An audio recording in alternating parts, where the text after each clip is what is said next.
Hello everyone. हम organic की एक सीरीज़ स्टार्ट कर रहे थे और ऑर्गेनिक की सीरीज़ के अंदर हमने सबसे पहले हाइड्रोकार्बन को स्टार्ट किया था।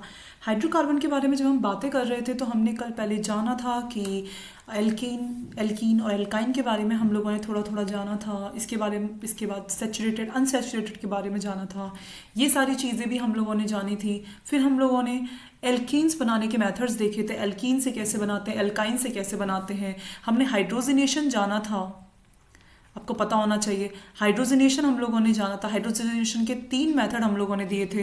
पहला हमने पढ़ा था वो था H2, निकल, प्लेटिनम और पैलेडियम, अगर आप लोगों को याद हो तो। इसके अलावा हम लोगों ने एक पढ़ा था रोजनमुंड पढ़ा था हम लोगों ने। रोजनमुंड का अगर आपको याद हो तो PdBaSO4, जिसको आप लोग बोलते हैं रोजनमुंड। ओके, उसके बाद हम लोगों ने एक पढ़ा था PdCaCO3, जिसको आपने बोला लिंडलार कैटलिस्ट। ये सब हाइड्रोजनेशन का ही मैं बता रही हूँ। कल का जस्ट एक क्विक रिवीजन मैं दे रही हूँ आपको, ठीक है, कि जिससे आपको ये याद रहे कि हम लोगों ने कल पढ़ा क्या था, क्योंकि मुझे लग रहा है आप लोग सब कुछ भूल चुके हो। ठीक है, तो एक बार एक छोटा सा क्विक रिवीजन मैं दे रही हूँ, ठीक है। इसके अलावा एक हमने पढ़ा था NaNH3 मतलब लिक्विड अमोनिया। इसको हमने बोला था बिर्च रिडक्शन। हम लोग ये ऑलरेडी कर चुके थे। ये सब क्या है बेटा, ये सब हैं आपके एल्कीन बनाने के मेथड, एल्कीन से एल्काइन से आपके एल्केन बनाने के मेथड, ठीक है। अब हम थोड़ा सा आगे बढ़ते हैं, रुकिए। ओके, अब हम बात करते हैं एल्कीन्स के बारे में, ठीक है। In alkenes reactivity is due to pi bond is weak bond so it breaks easily. ये ऐसा अगर आपसे बोला जाता है कि सिग्मा बॉन्ड और पाई बॉन्ड में कौन स्ट्रॉन्ग है, तो सिग्मा बॉन्ड पाई बॉन्ड से ज़्यादा स्ट्रॉन्ग है। ये तो बहुत ईजी था, बहुत सिंपल था, ठीक है। अगर हम इसके प्रिपरेशन के मेथड्स देखें तो हमें पता होना चाहिए मैम, पहला होता है डिहाइड्रेशन ऑफ एल्कोहल और सेकेंड होता है डिहाइड्रोहेलोजिनेशन ऑफ एल्किल हैलाइड, ठीक है। आज हम पूरी क्लास में सिर्फ ये 2 ही मेथड पढ़ेंगे एल्कीन्स के बारे में। फिर और भी चीज़ें हम लोग पढ़ेंगे। देखो, बहुत तेज स्पीड में मैं नहीं ले रही हूँ, एक नॉर्मल स्पीड में आपको ले रही हूँ, जिससे ये ना हो कि आपको ऐसा लगे कि मैम तो खींच रही हैं, मैम पढ़ा नहीं रही हैं, ठीक है। पहला हम लोग करते हैं डिहाइड्रेशन। जैसे डिहाइड्रेशन नाम सुन के आपको, जैसे हाइड्रोजनेशन नाम सुन के आपको याद आता है कि आप H2 का एडिशन कराते हो, वैसे डिहाइड्रेशन, डी वर्ड लगते ही निकलना होता है। वैसे डिहाइड्रेशन नाम सुन के आपको कुछ याद आ रहा है, वाटर का निकलना। और डिहाइड्रोहेलोजिनेशन का पता, हाइड्रो मतलब हाइड्रोजन निकलेगा और हेलोजन भी निकलेगा, मतलब क्या क्या निकलेगा, HX, ठीक है। तो इसका निकलना चेक करते हैं कैसे होता है, क्या होता है, अभी चेक करते हैं। चलिए, डिहाइड्रेशन ऑफ अल्कोहल, इसका मतलब होता है रिमूवल ऑफ वाटर। हमने वाटर को निकालना है। कैसे निकाला बेटा, एक बार फटाफट चेक कर लेते हैं। ये कंपाउंड है, इस कंपाउंड को हम लोगों ने लिख दिया। क्योंकि ये बहुत ज़्यादा ओपन में है तो थोड़ा समझ कम आ रहा होगा, सब कुछ मिक्सअप लगेगा आपको, तो मैं थोड़ा इसे क्लोज करके बताती हूँ। एक है CH3 CH2OH, ये है, इस पर आपने कंसंट्रेटेड H2SO4 की रिएक्शन कराई। अच्छा, आपको एक चीज़ पता है, H2SO4 आपका क्या है, एसिड। अगर एसिड है तो एसिड का काम क्या होता है, H+ देना। ये चीज़ अपने दिमाग में हमेशा याद रखना, अगर एसिड है तो एसिड आपका H+ देगा। एल्कोहल से आपका बन गया एल्कीन। कैसे बना वो भी देख लेते हैं फटाफट। देखिए, H2 एलिमिनेट कैसे हुआ, यहाँ से तो आपका गया ये वाला जो कार्बन है, इस कार्बन से तो गया आपका OH, और ये वाला जो कार्बन है इस कार्बन से आपका गया H2O निकला। और दोनों कार्बन के बीच में, क्योंकि इसकी भी एक वैलेंसी खाली हुई है, इसकी भी एक वैलेंसी खाली हुई है और इसकी भी एक वैलेंसी खाली हुई है, दोनों वैलेंसीज को पूरा करने के लिए एक डबल बॉन्ड लग गया दोनों के बीच में, ऐसे हुआ। और समझा, इसकी मैकेनिज्म हम लोग समझेंगे, बट पहले इसके बारे में जान लेते हैं। सिंस H2O इज एलिमिनेटेड, क्योंकि H2 एलिमिनेट हुआ है, so it is known as elimination reaction. Elimination reaction, ठीक है। और समझाऊंगी, रुक जाओ, ठीक है। एलिमिनेशन रिएक्शन जब हम लोग पढ़ेंगे तो उसमें इसको दोबारा पढ़ेंगे। अभी क्योंकि हाइड्रोकार्बन का चैप्टर है, इसलिए हम लोग जो जो चीज़ें इसमें आ रही है एल्किन से रिलेटेड, एल्काइन से रिलेटेड, वो चीज़ें करेंगे। ये जो रिएक्शंस है, जो नेम रिएक्शन, जैसे एलिमिनेशन, सब्स्टिट्यूशन, ठीक है, ये वाली जो रिएक्शंस हैं इनको हम लोग एक अलग से सेपरेट पार्ट में भी पढ़ेंगे, ठीक है। High temperature is needed for elimination. अगर आपको याद हो तो हमेशा इस के साथ ये जो एरो लग रहा है, इसके जस्ट नीचे ऐसे एक टेम्परेचर का साइन लगा होता है। क्यों? क्योंकि एलिमिनेशन के लिए हाई टेम्परेचर जरूरत होती है। क्यों? आपको पता है एलिमिनेशन का मतलब क्या होता है, किसी को निकाल रहे हो, किसी के घर से आप किसी चीज़ को निकाल रहे हो, और अगर किसी चीज़ को निकालोगे तो वो ऐसे जाने थोड़ी देगा यार। कोई भी है, मेरे घर मान लो मेरा भाई रहता है जोधपुर, उसको भेज रहे हैं तो थोड़ी सी हीट देनी पड़ेगी, और वो हीट क्या थी, IIT में उसका सिलेक्शन हुआ, वो चला गया। अगर IIT में सिलेक्शन नहीं होता तो आपको लगता है कि वो जाता? हम लोग भेजते उसे नहीं भेजते। सेम चीज़ यहाँ पे, अगर आप इस कंपाउंड से अगर आपको OH वाटर निकलवाना है, रिमूवल ऑफ वाटर करना है, अगर आपको वाटर का रिमूवल करना है तो वो तब होगा जब आप इसको हीट देंगे। ठीक है, तो हमने जैसे इसको हीट दी वाटर का रिमूवल हुआ। एक बार इसकी मैकेनिज्म देखते हैं कि मैकेनिज्म कैसे होती है। देखिए पहले क्या हुआ बेटा, ये रिएक्शन थी आपकी, क्योंकि इसने आपका दिया H+। कई बार हो सकता है आपको कंसनट्रेटेड H2SO4 देने की जगह ओनली ऐसे देते H+ और साथ में हीट। इसका मतलब भी क्या है, एसिडिक। ठीक है, अरे यार H2SO4 से भी H+ निकल रहा है, H+ से भी H+ निकल रहा है, H+ भी दे देगा तो कोई फर्क नहीं पड़ रहा। ठीक है, H+ निकला, क्योंकि ऑक्सीजन के पास अगर आपको पता है तो लोन पेयर है, लोन पेयर है तो वो H+ को खाएंगे। जैसे ही वो H+ को खाया, लोन पेयर ने H+ पे अटैक किया, ये रिएक्शन हो गई, ऑक्सीजन के पास 2 हाइड्रोजन अटैच हो गए। अब आके आपको पता है ऑक्सीजन सिर्फ 2 ही वैलेंसी शो कर सकता है, अगर वो 3 वैलेंसी शो कर रहा है तो वो स्टेबल नहीं है। क्योंकि यहाँ पर मैम इसने 3 वैलेंसी शो कर लिए, 1 2 और 3, क्योंकि इसने यहाँ पे मैम 3 वैलेंसी शो कर रही हैं और 3 वैलेंसी स्टेबल नहीं होती हैं, और स्टेबल ना होने की वजह से ये बॉन्ड यहाँ से ब्रेक हो जाएगा। जैसे ही बॉन्ड ब्रेक हुआ, इस पर बन गया आपका कार्बोकेटाइन। तो इस मैकेनिज्म के ना कुछ स्टेप है। जैसे पहला स्टेप है protonation of alcohol takes place, मतलब प्रोटोनेशन बेसिकली होता है H+ का एडिशन, उसको बोलते हैं प्रोटोनेट हो जाना। ठीक है, सबसे पहले हुआ आपका प्रोटोनेशन ऑफ एल्कोहल, OH ने H+ को एक्सेप्ट किया। उसके बाद हुआ H2O will leave as a living group. तो यस H2O लीव किया ना, ये बाहर जब निकला तो ये किस फॉर्म में निकला, ये क्या है, ये है ऐसे, ये क्या है, ये H2O ही तो है। अगर ये H2O ही है मतलब H2O का रिमूवल ऑलरेडी हो चुका है, H2O will leave as a living group. और उसके बाद थर्ड नंबर पे क्या होगा, वीक बेस HSO4-। देखो भाई, अगर एसिड किसी को कुछ दे रहा है ना तो उसे वापस भी लेगा, क्योंकि H2SO4 ने अपना H+ डोनेट किया है तो उसे H+ वापस भी तो चाहिए, दे के थोड़ी छोड़ता है वो, वापस भी तो चाहिए उसे। तो उसने जब H2SO4 ने अपना H+ दिया था तो उसे वापस भी H+ चाहिए, इसलिए हम उसे बोल रहे हैं जब H+ निकलने के बाद इसमें बचा HSO4-, ये जो HSO4- है ये अपना H+ वापस लेगा, क्योंकि इसने दिया था। H+ वापस कहाँ से लेगा, क्योंकि ये कार्बन के ऊपर ऑलरेडी पॉजिटिव चार्ज है, वापस लेगा इस कार्बन के बगल, अरे यार जिसके ऊपर ऑलरेडी जो भिखारी है उससे थोड़ी H+ लेगा, थोड़े अमीर इंसान से लेगा ना, जो ऑलरेडी भिखारी है उससे थोड़ी H+ लेगा, तो उसके जस्ट बगल वाला जो कार्बन है उससे ये H+ को लेगा।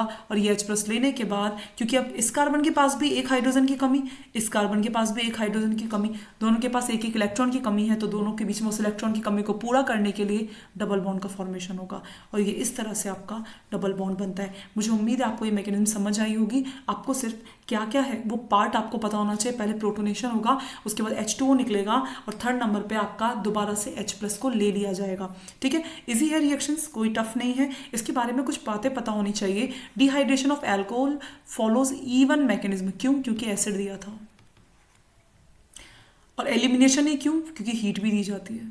ठीक है, carbocation is formed as a intermediate, intermediate बनता है आपका क्या, कार्बोकेटाइन, और rearrangement of carbocation takes place. तो जहां कार्बोकेटाइन बनता है वहां तो रीअरेंजमेंट होता ही है जनरली, जनरली नॉट एवरीवेयर। ठीक है, जहां पर कार्बोकेटाइन बनता है जनरली वहां रीअरेंजमेंट होता है। चलिए, अच्छा एक और एग्जाम्पल जरा ले लेते हैं। इस वाले में थोड़ा डिफरेंस क्या होगा, उसमें 2 कार्बन थे, इसमें 3 कार्बन लेते हैं। ओके, CH2, थोड़ा सा और डिफरेंस कर देते हैं, यहाँ पे और एक कार्बन ले लेते हैं, और यहाँ पर हाइड्रोजन, और यहाँ पे हमने दे दिया वही सेम H+, साथ में हीट। अब आपको इसकी रिएक्शन बतानी है, मुझे बताना है, आप नहीं, आप लोग मुझे बताएंगे इसका आंसर क्या होगा। मैं आपको ऑप्शंस दे देती हूँ।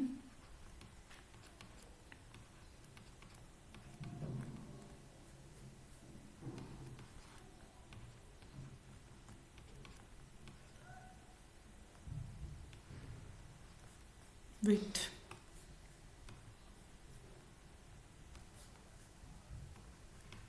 ठीक है,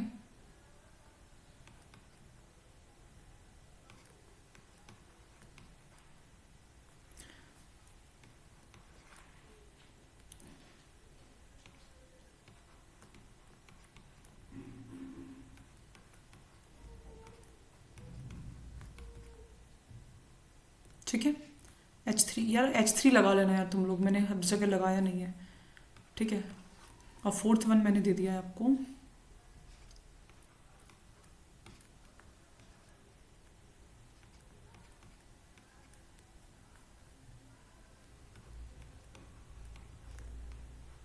ये वाला, ठीक है। आंसर मुझे एक बार बताने की कोशिश करोगे आप, फिर मैं आपको समझाऊंगी कि इसका ऊपर समझा देती हूँ। देखिए हो क्या रहा है यहाँ पर, हुआ क्या है बेसिकली, देखिए थोड़ा इसको ऊपर करूँगी, चलो इसको डायरेक्ट आंसर बता देती हूँ, मैकेनिज्म का फिर बाद में देखेंगे। देखो इसका आंसर क्या होगा बेटा, इसका आंसर मैम जैसे कि आपने कहा था H प्लस, कलर चेंज, क्या होगा मैम, H प्लस ये ऑक्सीजन का प्रोटोनेशन लेगा, उसके बाद कंपाउंड बनेगा CH3 CH CH3 CH2 और ये OH2 प्लस। जैसे प्लस आया यहाँ से ये बॉन्ड ब्रेक हो जाएगा, जैसे बॉन्ड ब्रेक हुआ ये बन जाएगा आपका क्या, यहाँ से मैम ब्रेक होकर H2O बाहर हो जाएगा और इस पर आ जाएगा पॉजिटिव चार्ज। जैसे पॉजिटिव आया तो मैं इस वाले कंपाउंड को हटा रही हूँ क्योंकि अब आपको समझ में आ चुका है ये, ठीक है। जैसे आपको समझ में आ गया है, अच्छा CH2 हो गया।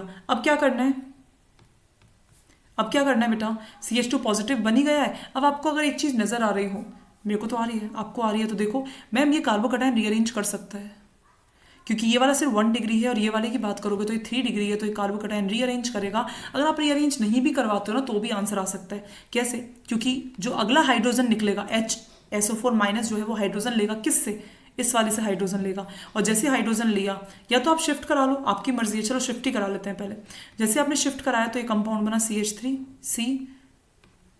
CH3, इस पर पॉजिटिव चार्ज और ये बन गया आपका CH3। आप शिफ्ट करा ली, अब तो तुम लोग आंसर कर ही सकते हो। शिफ्ट कराने के बाद यहाँ पर पॉजिटिव चार्ज है, अब तीनों में से किसी से भी हाइड्रोजन का रिमूवल कर दो और यहाँ पे कंपाउंड बन जाएगा CH3 single bond C double bond CH2 और सिंगल बॉन्ड CH3। उम्मीद है आपको ये समझ में आ चुका है। अब हम लोग बात करते हैं नेक्स्ट की, dehydro halogenation of alkyl halide, ठीक है। एल्किल हैलाइड का डिहाइड्रो हेलोजिनेशन। चलिए, removal of hydrogen and halogen form a compound is called dehydro halogenation. क्योंकि हमने डिहाइड्रेशन पढ़ लिया है, dehydro halogenation, removal of hydrogen and halogen, hydrogen और हेलोजन का रिमूवल। क्योंकि कंपाउंड है बेसिकली, कंपाउंड अगर आप देखोगे तो ये ऐसे है, कार्बन, कार्बन के ऊपर ब्रोमीन और ये 2 hydrogen CH2 single bond CH3, ये है। तो अगर आप इसको और भी अच्छे तरीके से लिखो तो ये है CH2 और एक ये रहा हाइड्रोजन। बेसिकली अगर आपको नजर आ रहा हो, डिहाइड्रो हेलोजिनेशन का मतलब होता है अगल बगल वाले कार्बन से HX को बाहर निकालना। मतलब यहाँ से आपका जो बाहर निकलेगा वो निकलेगा ये HBr, या तो डायरेक्ट ही निकाल दो और निकाल के डायरेक्ट डबल बॉन्ड लगा दो, बन गया, ठीक है। और समझाती हूँ कैसे क्या है, रुकिए ज़रा, ठीक है, और समझाती हूँ कैसे क्या है, रुकिए ज़रा।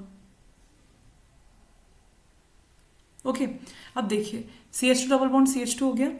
यहाँ पे देखते हैं हाइड्रोजन और हेलोजन फॉर्म ए कंपाउंड। अच्छा, यहाँ से आपका ये HBr बाहर निकला, जैसे ही HBr बाहर निकला, अच्छा किसकी प्रेजेंस में है, बेस की प्रेजेंस में। कौन सी एलिमिनेशन जाएगी, E2।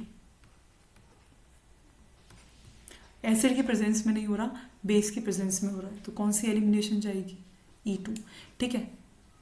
अच्छा, एक और चीज़ है जो आपको पता होनी चाहिए, एक तो होता है बेटा एल्कोहलिक KOH और एक होता है बेटा एक्वस KOH। दोनों में बहुत डिफरेंस है। कैसे, अगर आपका एल्कोहलिक KOH आता है तो यहाँ पे जो रिएक्शन होती है वो होती है एलिमिनेशन, और अगर एक्वस KOH जाता है तो यहाँ पे जो रिएक्शन होती है वो होती है कौन सी, सब्सटीट्यूशन। ध्यान रखना, ठीक है। तो ये थोड़ा सा याद रखने वाली चीज़ है, इसके बारे में चीज़ें जान लेते हैं। OH is a strong base, so it needs H+, इसको H+ चाहिए। In E2 elimination, it will not wait for carbocation formation. It will take H+ from reactant. No carbocation formation. ये लाइन याद रखना, कोई कार्बोकेटाइन का formation नहीं होता है। No rearrangement. अरे जब कार्बोकेटाइन ही नहीं बनेगा तो rearrangement कहाँ से बनेगा, होगा, ये भी याद रखना है। It is an order 2 elimination reaction, मतलब ये सेकेंड ऑर्डर की एलिमिनेशन है। इसकी मैकेनिज्म ज़्यादा समझने की ज़रूरत है नहीं, क्योंकि आपके लिए ज़रूरी नहीं है, ठीक है, क्योंकि इसमें कार्बोकेटाइन का फॉर्मेशन नहीं होता है।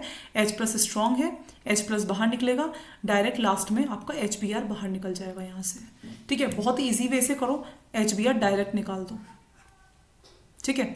उम्मीद है आज का सेशन आपके लिए हेल्पफुल रहा होगा। नेक्स्ट सेशन में मिलते हैं, नेक्स्ट सेशन आपका कल होगा। आई होप कि अच्छा रहा हो, ठीक है।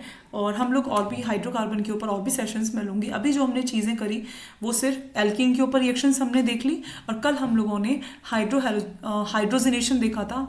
तो ठीक है, फिर मिलते हैं आपसे नेक्स्ट सेशन में। तब तक के लिए bye bye, take care and all the very best.